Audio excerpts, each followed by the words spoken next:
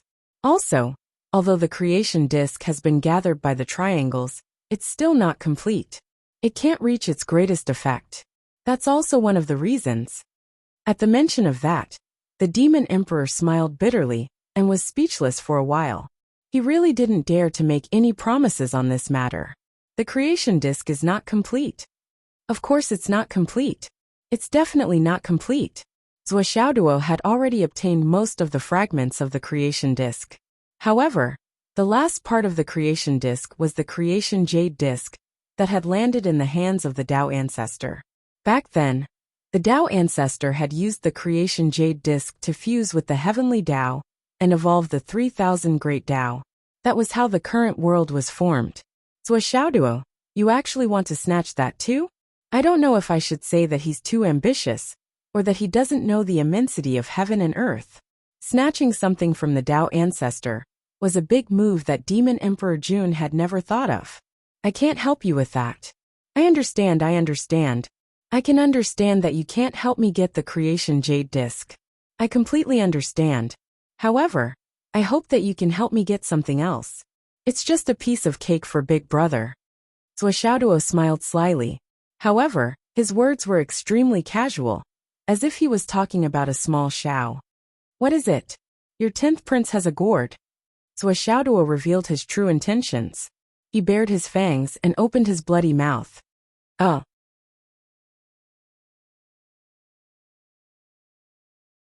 Chapter 1396. Zhou Xiaoduo's memory of the 10th prince's gourd was still fresh in his mind, and he still had lingering fears about it. That gourd was also Baiyan Jiu's brother, and there was a tiny person inside. The tiny person's eyes lit up, and he almost twisted his own head off. This is such a good item. Since I have the chance, how can I not take it and let it wander outside? Yes, I'm not doing this for my own selfish desires. I'm doing this for the old gourd vine's earnest request. Now that the Grand Supreme Elder's purple gold gourd and Sect Master Tongtian's purple green gourd had returned one after another, the yellow-skinned gourd that had fallen into the hands of the demons was no exception. Yowen's gourd, immortal slaying flying blade. The Demon Emperor pondered for a moment and said, "You have to take it yourself. It doesn't make sense for me to force you to take the secret treasure that I've already given you. I can only guarantee that if you take it with your own strength, it's your ability, and I won't pursue the matter. However, if you can't take it, it means that you're not fated with the treasure, and it's not something that can be forcefully resisted by humans. That's good. Big Brother is generous. As a brother, I'm grateful." Zhou Xiaoduo was full of confidence, as if the yellow gourd was already in his hands. The next day, 10th Prince, I heard that you're invincible in one-on-one combat. Do you dare to fight with me? Under the gaze of hundreds of demon gods, several demon crown princes, the demon emperor, the demon empress, and Zhuchanglu, under the gaze of tens of thousands of demon soldiers. On the military field outside the demon emperor palace, Zhuxiaoduo stood on a high platform, and his voice was as loud as a bell. Haha, I guess you don't dare. You're a coward who's been known for scheming against others since ancient times. The 10th Prince Yuan was instantly enraged upon hearing that. Zhuxiaoduo, who do you think I don't dare? Do you dare to say another word? I said you don't dare. I said you don't dare, you coward. Don't say one word. I'll say 100 or 1,000 times, you coward. I don't dare? The 10th Prince was so angry that he laughed. You think too highly of yourself. Ha ha ha. You dare? You really dare? If you want to fight, then let's fight. Hee. But as an elder, how can I have the nerve to fight with a junior like you? It's an unfair victory, Zhuxiaoduo said proudly. You. The 10th Crown Prince was so angry that his stomach almost burst. You fucking challenged me in front of so many people, insulted me, and made it clear that you wanted to fight me. In the end, I accepted the challenge, but you actually avoided it. Are you kidding me? You even keep saying that you're an elder and a junior, and that it's an unfair victory. How do you have the face to say that? Can you be more humane? I don't know why my father is so blind. Even if this brat is lucky enough to become the Taishang sage's representative in this calamity, he doesn't have to call this brat brother. He's really old and muddle-headed. The 10th Prince was infuriated. He leaped into the air and shouted, Zhuxiaoduo, come and fight me. Come and fight me to the death. Let me see how you won without honor, and see who is the laughingstock here. Young people are so impulsive. Zhuxiaoduo sighed with his hands behind his back. You want to fight to the death so easily. You've lived for so many years, but your temperament is still so unstable. Can't I, as an elder, give you some advice? Everyone who heard him was at a loss. You've already insulted him to the point of his soul exploding, and you still have the nerve to say that his temperament is unstable. How old are you? How can you talk about teaching him a lesson every time you open your mouth? Zhuxiaoduo, come up. I'm not going up, Zhuxiaoduo said reservedly. I've never fought a meaningless battle. Why would I fight to the death over a dispute of personal feelings?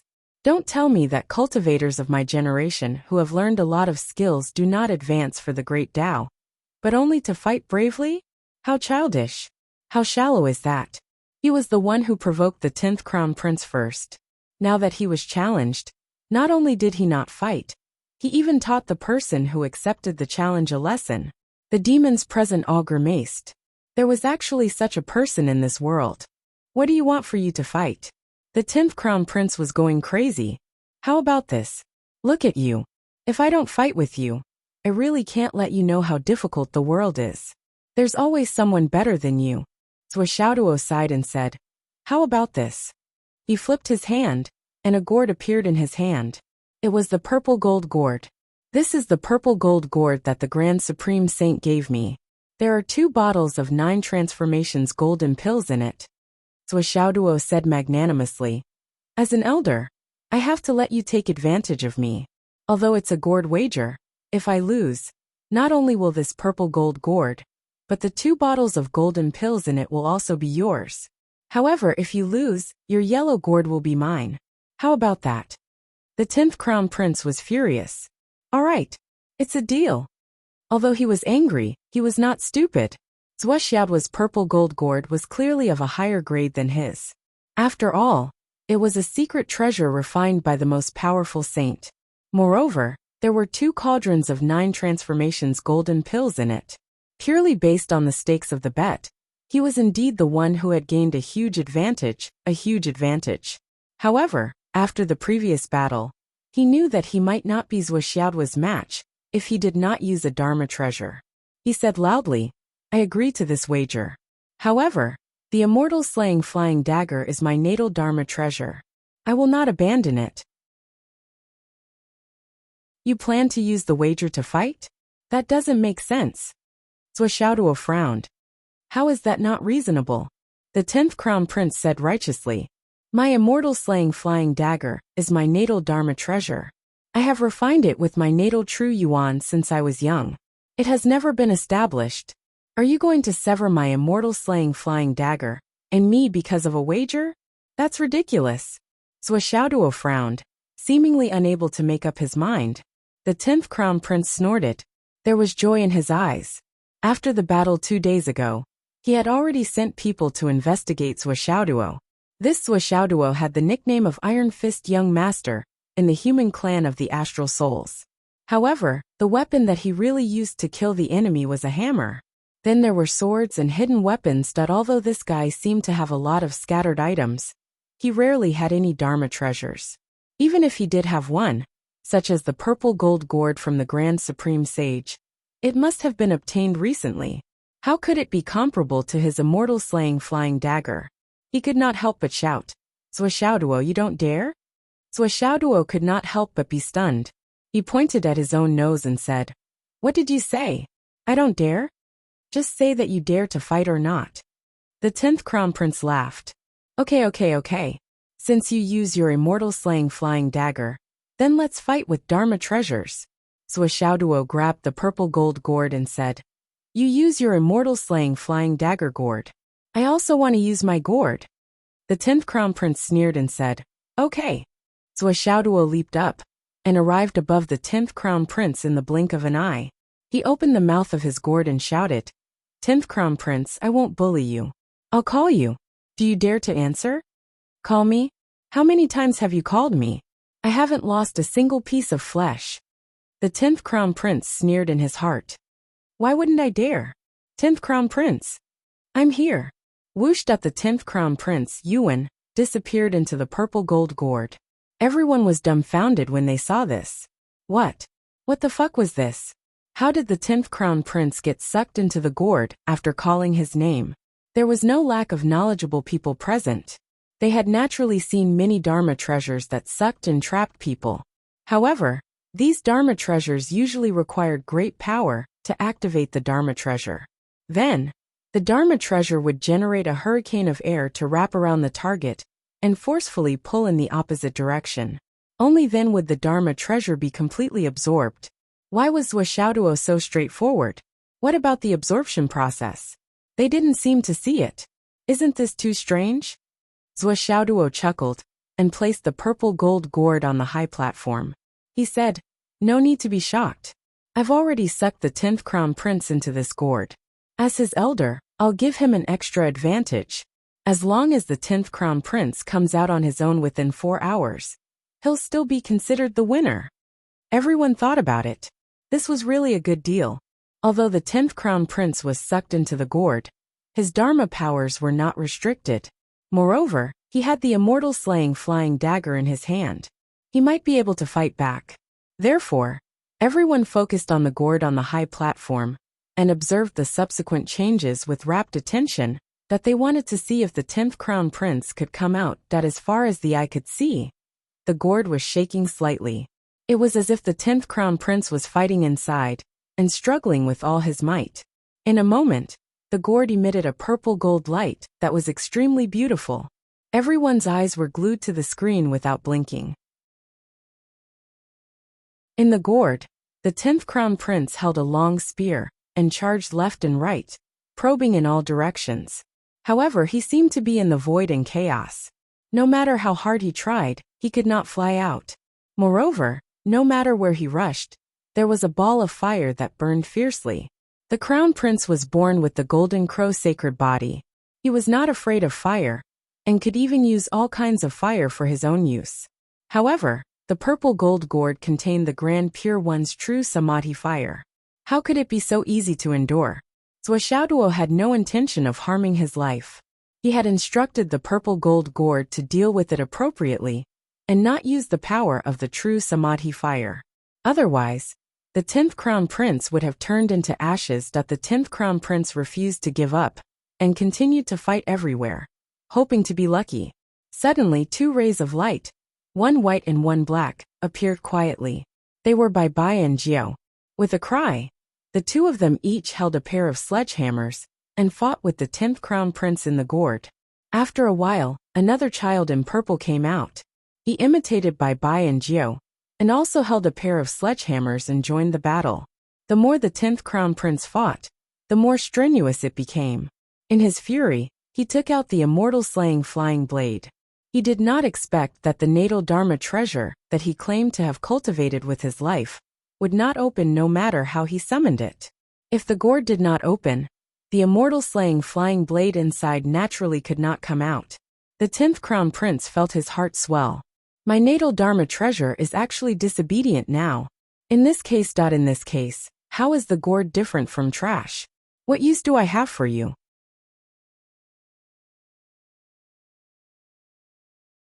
Chapter 1397. Well, it was not completely useless. It even had a new function, chatting. A child in yellow clothes came out and sat on the gourd to watch him fight. Then, he chatted with the other 3 gourd children intimately. Ah, you're all here. I thought I saw wrongly last time. What would you do if we didn't come?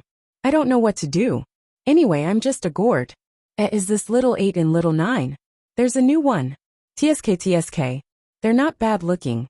I actually have a younger sister. It's by Bai and Jiao. They're drinking wine. Not bad. Look at their potential. Both of them are stronger than us. Nonsense. We've all been refined and turned into magic treasures. Our potential is limitless. The 2 of them are raised as sons and daughters by someone with great providence. How can they be the same? I'm so envious. I want to be raised as a son too. Why don't I have such luck? Who wouldn't be envious? What about you? Where did you end up? Speaking of my fate, I'm still considered passable. I followed the Grand Pure Sage. At first, I could still participate in battles and come out to play occasionally. Later on, I was completely used as a storage unit. This old man has many magic treasures. Usually, he only uses me as a storage unit. In these hundreds of Yuan Hui, I've only appeared once and stayed in the human world for more than 10 years. I can't bear to look back on the past. I was only thrown out recently. I'm living happily with little 8 and little 9.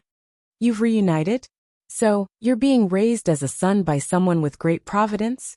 Not really. They're blood related. At most, I'm a godson.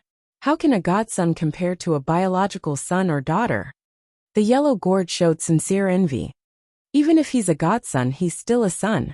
I'm so envious that you're reunited and raised as sons. Boo-hoo. I really want to be a son. A godson is fine too. It doesn't matter if I'm a son or a godson. Anyway, I'm living a good life now. You don't know, little 8 and little 9 still have the supplies their mother left for them. It's as boundless as the ocean. They can swim as much as they want in it. I've swum in there a few times. It's so comfortable. Aha! I want to swim too. TSK, your master treats you like a treasure. How could he allow you to go? It's not up to him. Do you think I don't know what happened just now? After a while, I, as the master, will accept my loss and will no longer be my master. Ha ha ha. I will soon be able to become a son. That makes sense. By the way, you're just my godson in the past. Don't even think about climbing over my head. Understood. We are all godson. You should tell me quickly. What is Mother's Sea of Vitality like? Wait, how is our mother now? You'll know soon enough. I'm looking forward to it. Let's hurry up and finish it. 3 gourds were fighting, and one was chatting that the 10th Crown Prince was so angry that his eyes were about to crack and smoke was coming out of his 7 orifices. There was actually such a thing in the world. The magical equipment that he had cultivated with his life, for who knows how many years, was actually not listening to his command. He obviously didn't know the crux of the matter, and the current situation was normal.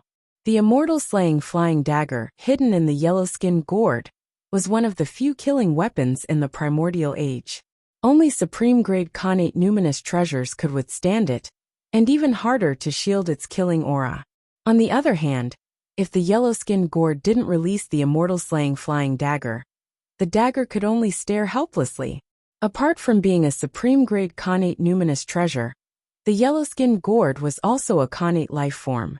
It naturally had its own consciousness. How could it not know that releasing the immortal-slaying flying dagger would deal with his own brother? Whether his brother was afraid of the immortal-slaying flying dagger was one matter, but whether he released it or not was another matter. Anyway, he also hoped that his side would quickly lose, and he would be defeated, so that he could reunite with his 3 brothers and sisters. Not listening to his command and having no moral integrity was the most important thing. Swoosh, swoosh, swoosh. A spear appeared out of thin air, emitting black smoke as it rushed over. As soon as it met, it drilled a hole in the 10th prince's long spear. Following that, it pierced through the 10th prince's thigh.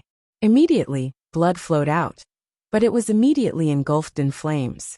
Seeing this, the 10th prince was scared out of his wits. God-slaying spear. It was actually the God-slaying spear? My God, why did the God-slaying spear appear here? I admit defeat. I admit defeat.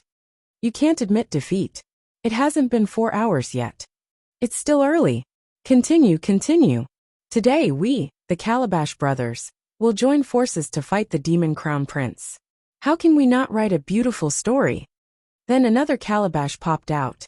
Looking carefully, this Calabash who joined last was in a phantom state. It said excitedly, "Let's go together. How can I be left out?" But the phantom opened its small mouth, and 2 Cheelants suddenly appeared. They brazenly entered the battle and surrounded the 10th prince. Then, the number of people in the chat group became 5. 5 Calabashes gathered to chat. It was the spirit clone of the Grandmaster of Heaven's Calabash. He sensed it and rushed over to join in the fun. For a moment, the Calabash and the Calabash had a meeting, and it was very lively. The 10th Crown Prince was increasingly at a disadvantage. He was unable to parry or retaliate. But the 10th Prince's Calabash still clapped his hands and shouted from time to time, "Come on, come on!" But the target of his cheering was not the 10th Prince, but the enemy of the 10th Prince. This battle could be considered as a new beginning, and it was full of fun. Any expert from the ancient times would shed tears of sympathy if they saw such a situation. With 4 Calabashes and the God-slaying spear working together, even the Demon Crown Prince might not be able to win. Not to mention the Demon Crown Prince, who was betrayed by his own magic treasure. The 10th Prince felt like he was being beaten every minute and every second. He could not help but cry out miserably, "What's the time limit? Say something." "For hours," Abai said. "How long has it been? It's almost over, right?" "It's not even an hour now. Take your time." The 10th Prince growled in despair. He felt his vision turn black. In other words, he still had to endure 3 hours of crazy ravaging before he could be released. What the fuck is this? The 10th Prince held his head with one hand and covered his crotch with the other. He shouted in grief and indignation, "Can you stop using the God-slaying spear? I won't resist anymore." Then he squatted on the ground. "Yin Shirsi, go back. We don't need you here." Abai gave the order. Yin Shirsi flew away unwillingly. The situation was better than him.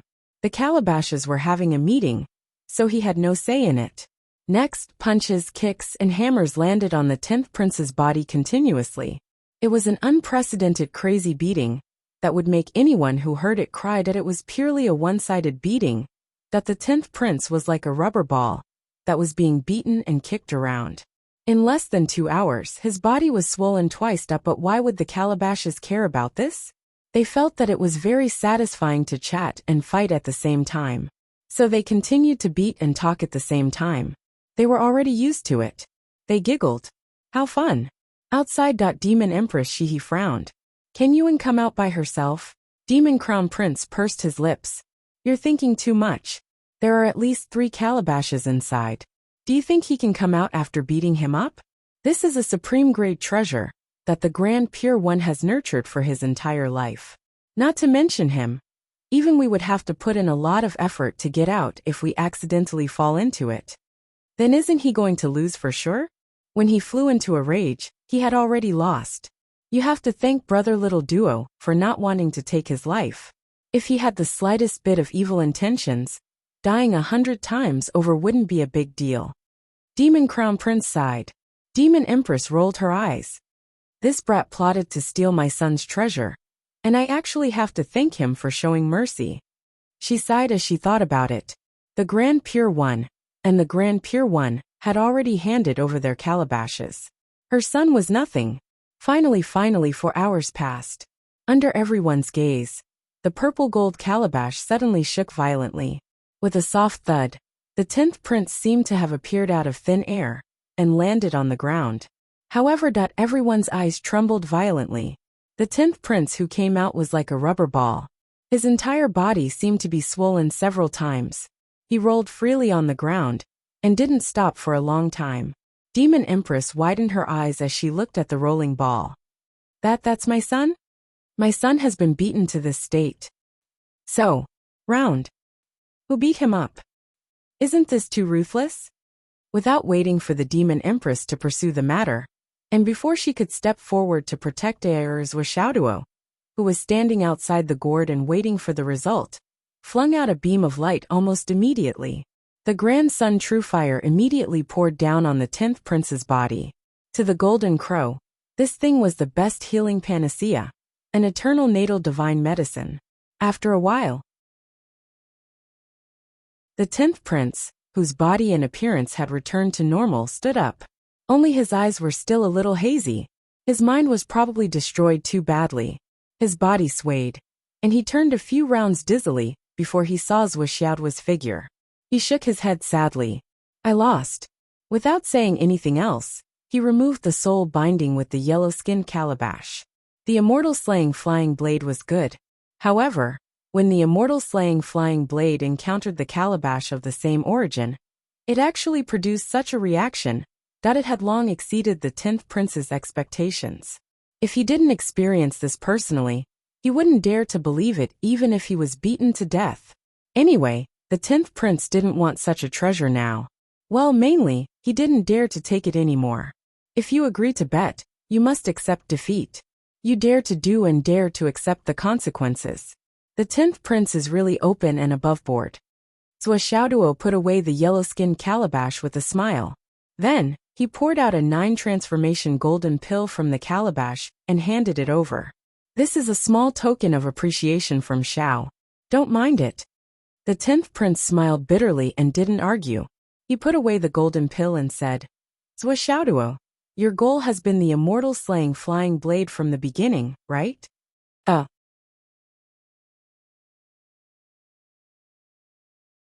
Chapter 1398.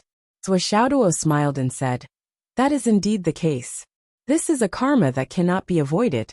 Therefore this battle must be fought. The 10th crown prince snorted and said, I guessed it the moment you brought up the challenge. Haha, I am not as skilled as you.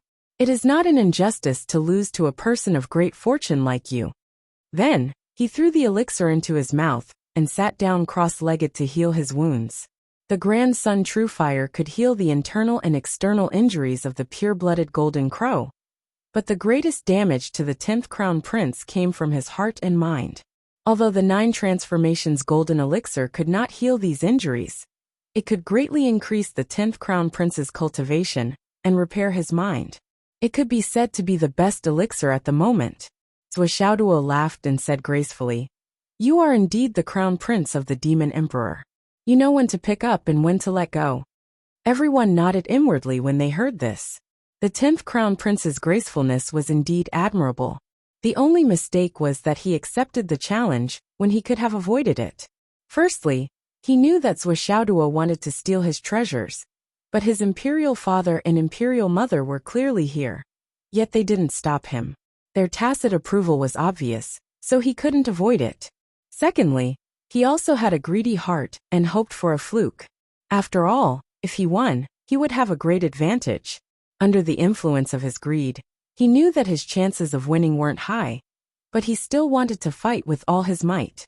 It was due to the combination of several factors that the outcome of this battle was already decided, or else with the yellow-skinned calabash in front of him, Wuxiaoduo was already determined to scheme.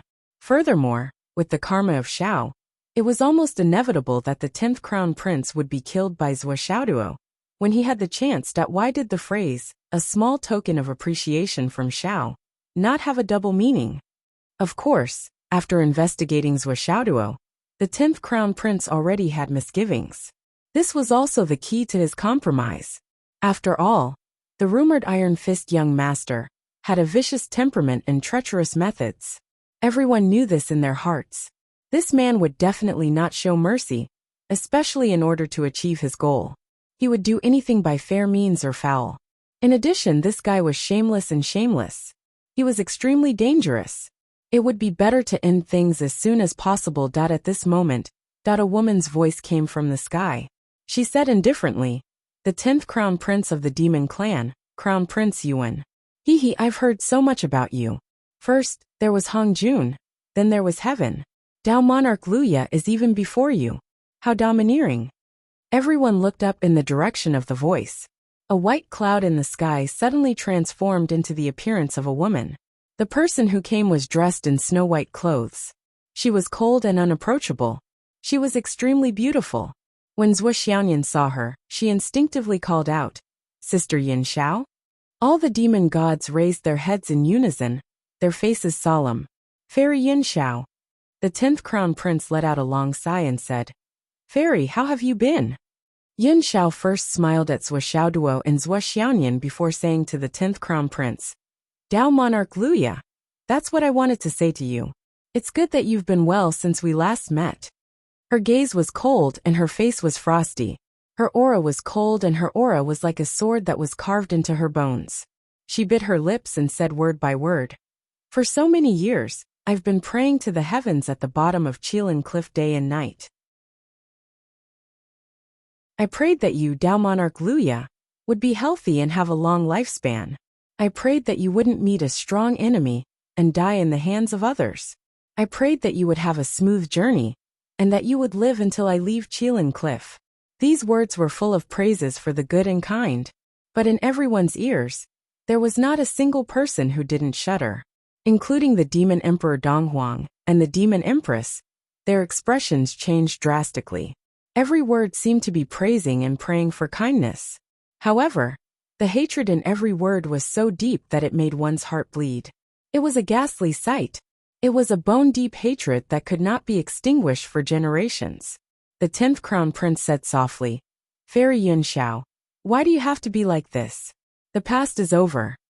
Yin Xiao smiled coldly and said coldly, "The past is over? I know that you really want the past to be over. However, it's all thanks to you that I can survive at the bottom of Qilin Cliff for so many years. If not for the fact that you're still in this world, my Dao heart would have shattered long ago. I would have collapsed and died. If not for the fact that you're still in this world, I would have died under Ronding's Dao heart attack. Just because you're still alive, I can't die no matter what. Just because you're still in this world, even if the saints and Dao ancestors are gathered, I won't die without a fight. Luya!" Yin Xiao suddenly roared into the sky. The wind and clouds surged and the world changed. "Do you still remember Zhao Gongming? Do you still remember my two sisters? Luya, you're weaker than others. When you scheme to harm others, did you ever think that you're the son of the Demon Emperor, Donghuang's nephew? Are you worthy of your identity? Are you worthy of the title of Demon Crown Prince? The past is over. With all the karma in front of you, how can the past be over?" Yin Zhao's aura was like a rainbow.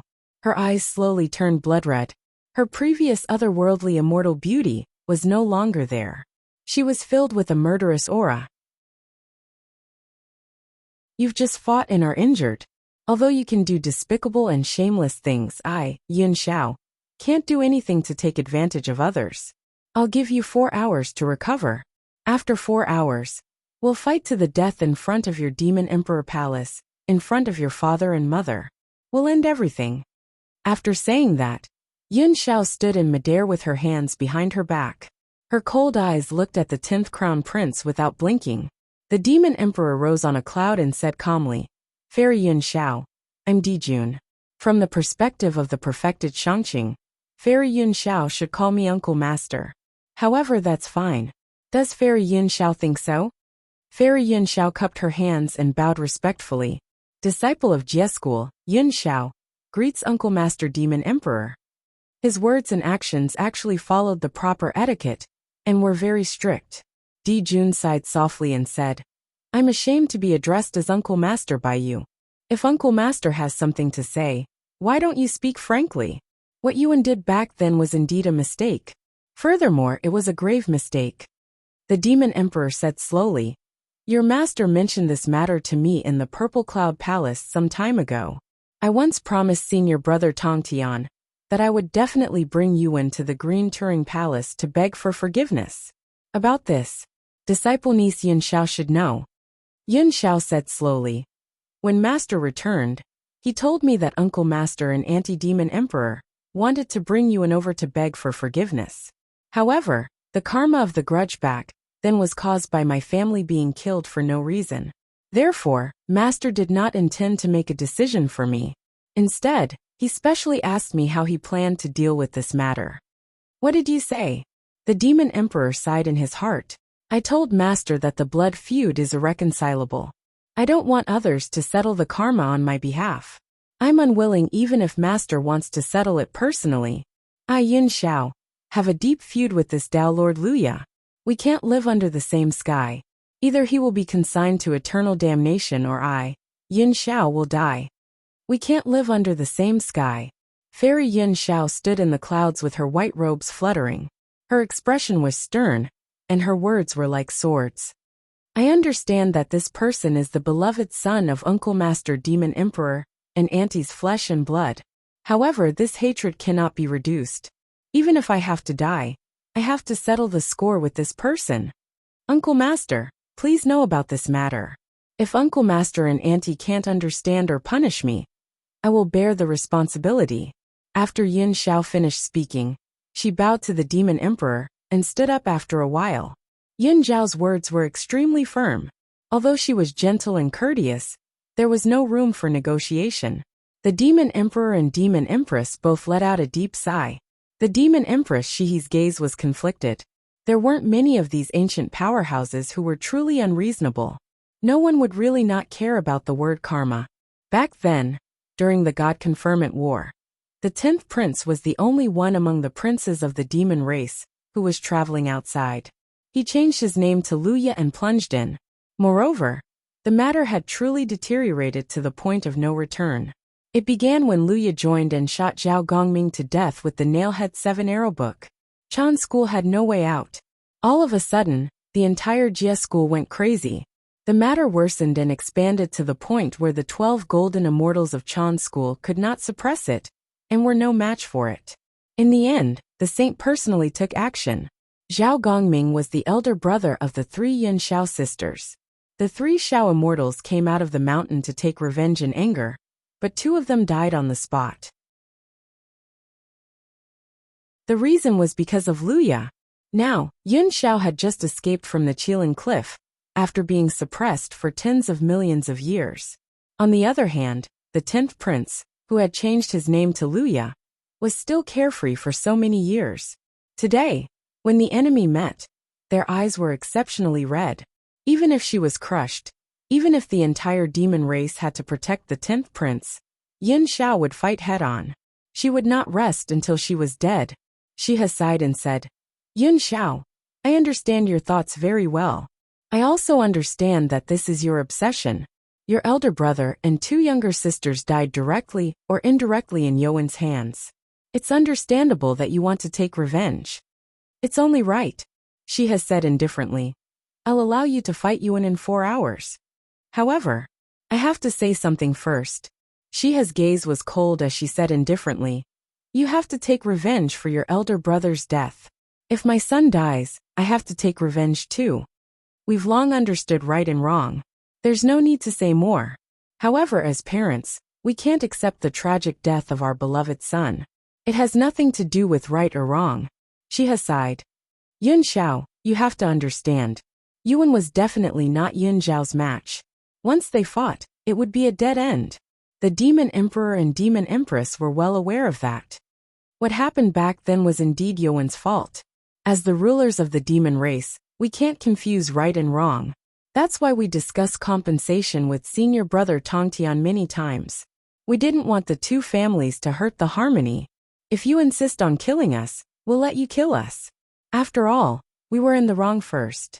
It's only right to repay karma with our lives. However, once Yuan dies, karma will evolve into the grudge between you and us, Yun Xiao. In other words, it's the grudge between Jia School and us demons. We can't let go of your elder brother's revenge, but we definitely can't let go of my son's revenge. She has sighed. Yun Xiao, I'm not trying to scare you. You know that. I'm just stating the truth. We don't want to go to that step. We really don't want to. I also understand your plan. You want to kill yourself immediately after killing Yuan to end the karma. However, Jie school has just returned, and you, Yun Xiao, as the first disciple of the outer sect, died in our demon race. It's obvious at a glance that what happens in the future is uncontrollable. She has said earnestly. I also want to plead for my son, but Yun Xiao, you have to consider it. After all, although your second sister, third sister, and elder brother's physical bodies are dead, their essence souls are officials in the heavenly court. As long as they're willing, they can still see each other every day. However, if you and Yuan die in this battle, you'll be completely annihilated. This point is different. That's all. Yun Xiao, your uncle Master Demon Emperor, and I won't object to your decision. Shiha looked at Yun Xiao and sighed. Fairy Yun Zhao's gaze was cold and unchanged. Just as she was about to speak, Zhao Xiaoduo suddenly jumped out and said loudly, Sister Yun Xiao, I have something to say to you in private.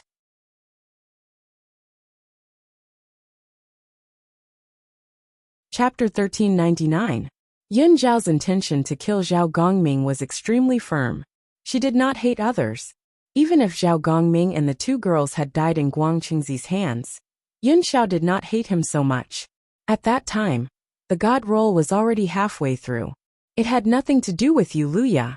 Yet you suddenly appeared at that time. What does it have to do with you? What does the matters of Chan school have to do with you? Who do you have an old relationship with? Who are you friends with? Are you friends? No one can touch you in any aspect.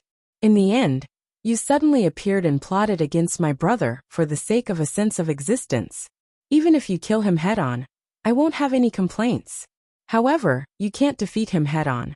So you actually used a scheme. Yun Xiao had too much hatred in her heart. Although the Demon Empress had already explained all the consequences clearly, Yun Xiao understood very well. However, she would never give up. Zhao Xiaoduo leaped up and arrived beside Yun Xiao. He set up a soundproof barrier. Sister Yun Xiao, does the sect master know that you're here today? Master doesn't know. Then you came in the wrong place today. Yes, it's only right to take revenge, Zhao Xiaoduo said patiently. However, isn't it too risky to charge into the Demon Emperor Palace with such fanfare? The Demon Emperor and Demon Empress understand right and wrong. That's why they allowed you to take revenge. What if they don't? If they attack together, how many lives do you have to fill this place? Not to mention you killed the 10th prince first. It's equivalent to giving others a handle. Wouldn't that be even more uncontrollable? When can't we take revenge? Do we have to kill our way to their headquarters to report? Zhao Xiaoduo did not understand.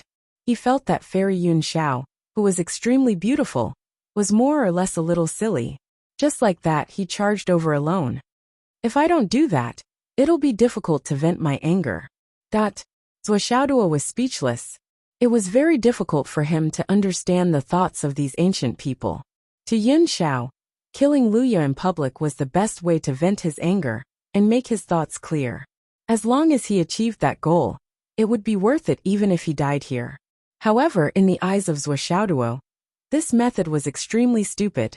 Why couldn't they kill him? Just go out and find a random corner to kill him. As long as your hands and feet are clean, who would know that you did it? Did they have to make it so grand? Sister Yun Xiao, I'll give you a suggestion. Please accept it on account that I still have some feelings for your Jie school. Normal channels don't work. Zhao Xiaoduo had to find another way. He had no choice but to force her to repay his kindness. This was because if the current situation continued to develop, the 10th prince Yuan would definitely die. Yun Xiao would also die after killing the 10th prince. Zhao Xiaoduo did not care whether Yuan died or not. But if Cloud Sky died here, this matter would be huge. It would definitely lead to an all-out war between the demons and Jie school. That was for sure. Back then, Zhao Gongming's death had caused an irreversible situation. Yun Zhao's position in Jie school was more important than Zhao Gongming's. Moreover, Jie school had just returned. Yun Xiao was someone they could not afford to lose. Yun Xiao frowned slightly and said, Tell me. Beat Yuan up here. Even if you cripple his cultivation, it's fine. But don't really kill him. Zhuo said. Let's talk about the future in the future. Now, let's vent our anger first. Sister Yun Xiao, what do you think? Zhuo tried his best to persuade her. This. Yun Xiao frowned. Clearly, she was not very interested in such a suggestion. She was also not very willing. This guy has done so many things. If you kill him so easily, wouldn't it be letting him off easy? Zhuo said bewitchingly. Let's cripple him first and slowly deal with him in the future. Every time we deal with him, we'll vent our anger. How good is that? Yin Zhao's eyes flickered slightly. That makes sense. Then let's do that. Yes. Zhuo finally heaved a sigh of relief. Encountering such a stubborn girl, it was really not easy to convince her. Yin Zhao's personality was comparable to that of Zhuo Xiaoyan's. It was very difficult to change the fact that she had made a decision. Zhuo was forcing her to repay him for his kindness, and persuading her with reason and emotion, that he finally persuaded her. Besides, your brother and sister are in the heavenly courts. Although they are on the investiture of the gods and can't roam around the world like before, and their freedom is limited, they are not completely dead. You can still see them at any time, Zhuo persuaded. Besides, they were just itinerant cultivators in the past. What merit did they have? But now, who in the world doesn't know them? Who doesn't worship them? Yin Zhao's eyes were filled with thoughts. Although Zhuo's words were somewhat out of context for Yin Xiao, it was not without reason. Yin Xiao was a reasonable person after all. She thought for a moment. She sighed and said, after today, I'll make a trip to the heavenly courts. That heavenly courts doesn't seem to have shown up until now. We'll find them eventually. Yin Xiao said quietly. He finally coaxed her.